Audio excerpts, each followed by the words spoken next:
Hello everyone, Jared here, and I like dragons. Dragons are incredible fantasy creatures that are generally depicted as giant flying lizards that can spew fire, but they're so much more than that. They're incredible things that have so much narrative potential. So, let's dive into why I like dragons. First up, one of the coolest aspects of dragons is just how prevalent they are in Earth cultures. Like, they are nearly found all around the world. From the long worms that represent luck and good fortune in East Asia, to early reptilian and draconic creatures of the Near East, to even vague figures that resemble draconic creatures from the New World. Bhutan in the Qing dynasty had freaking sick flags with dragons on them. And then there's Europe, which, hey Europe, we need to talk. Most of our modern conception of dragons is this giant, fire-breathing monster that's greedy and malicious and evil. And that's a problem, and it's all because of you. You have been depicting dragons as nothing but evil monsters for forever. Ever since the works of, like, Beowulf, there was a dragon, and all it was an antagonist to be defeated and the horde to be plundered. Dragons can represent power, luck, forces of nature. In reality, dragons are so much more interesting than just greedy, malicious monsters. They mean something, and not all dragons are bad. But now, when did I first learn about dragons? It begins long ago, back in the old days of elementary school.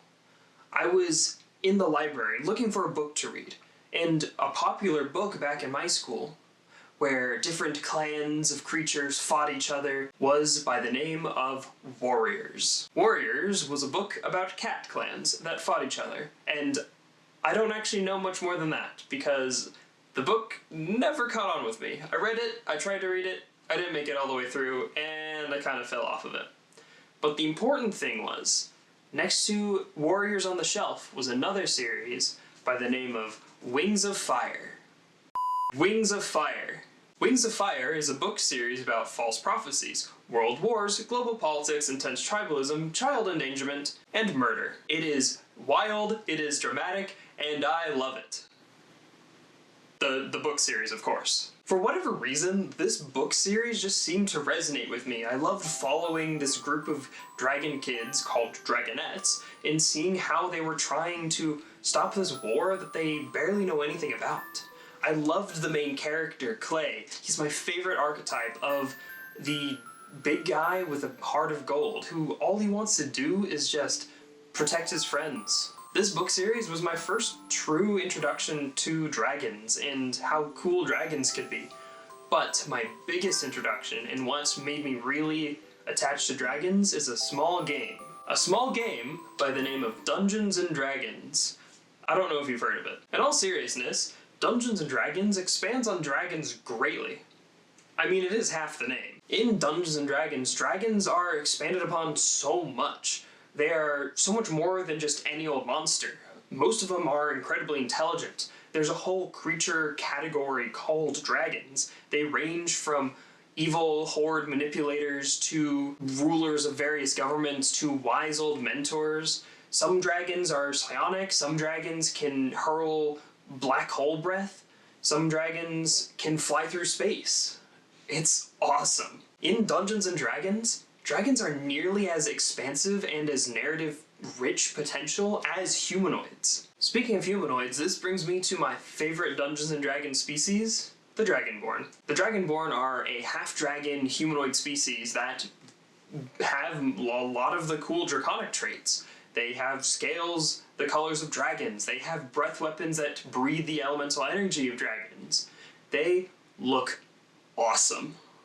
And in fact, my first character was actually Garf, primarily because I thought it would be funny to take the intimidating draconic creature and give him a flute to play. Switching to guitar and adding some lightning powers later, we have modern Garf. But in short, the Dragonborn have become very important to me, and I've honestly been seeing them as more than just a D&D species. I've been seeing them as, like, just a generic fantasy species, up there with the likes of elves and dwarves, and even disconnected from Dungeons & Dragons. Like, the other day I was thinking about a superhero for a modern setting, and I came up with essentially a dragonborn superhero. So, dragons are amazing creatures. and they can create some amazing narrative rich stories. But there's something that nearly every dragon has in common: their impact.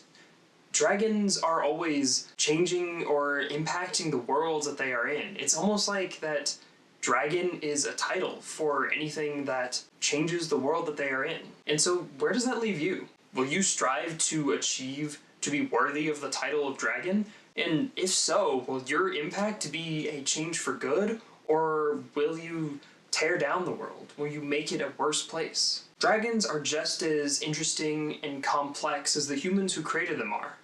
So, what will your impact be? Hey everyone, quick editor Jared popping in here to say thank you for watching the second Dragon Week video, where I get to yap on about dragons. I do want to say, sorry for the microphone quality. I had a better microphone, but it died halfway through recording. This, filming in IRL stuff is still new to me, so I'm still working on it. But also a big thank you to everyone who watched. We recently got to 1K subscribers, which is incredible. And a big thank you to the channel members. I'm glad you guys have been enjoying the Dragon Week videos so far. It's been a whole lot of fun talking more about more nerdy D&D stuff than just solely Minecraft. But don't worry, we'll get back to Minecraft. So yeah, one last thank you for watching. I hope you enjoyed this video, and I'll see you later.